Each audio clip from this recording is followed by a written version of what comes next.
বেগুনের কি জাত এটা? এই বেগুনের জাত কি? 422। হ্যাঁ 422 আছে 422 একটা, হ্যাঁ। আর একটা আছে হাইব্রিড কুলি। আপনি কি দুটোই লাগাইছেন? 3টে আছে, আর আছে হলো প্রগতি। প্রগতি লাগাইছেন। 422 সবচেয়ে ভালো। 422 সবথেকে ভালো। সবচেয়ে ভালো।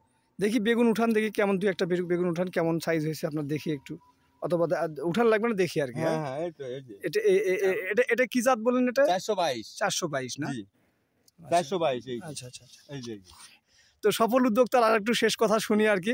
আপনার সারা বাংলাদেশে যারা ফসল করে তাদের বিষয়ে যদি আপনি কিছু বলেন, তাদের কি করা উচিত আর কি? এই চাষবাস এই চাষ করাই উচিত, তাই না? জি। এবং এবং এই বিষয়ে জানা দরকার, তাই না তাদের? জানা অবশ্যই দরকার, তবে সবচেয়ে বেটার হচ্ছে করে ই করা, মানে আগে শিখা, আগে শিখা, মানে কি দিতে হবে, পোকা ফল ছিদ্রকারী পোকার জন্য ডগা ছিদ্রকারী কি দিতে হবে, তারপরে হলো যে আপনার সাদা মাছির জন্য কি দিতে হবে, তাই না? ব্যাকটেরিয়া উইল্ডের জন্য কি করতে হবে। ওকে, ধন্যবাদ, আপনার সাথে কথা বলে ভালো লাগলো। এবং আপনার এই কৃষি ব্যবসা আরো লাভবান হন, আরো ভালো কিছু করেন, এই আশাটুকু ব্যক্ত করে আমরা শেষ করছি। সবাই ভালো থাকবেন। আসসালামু আলাইকুম।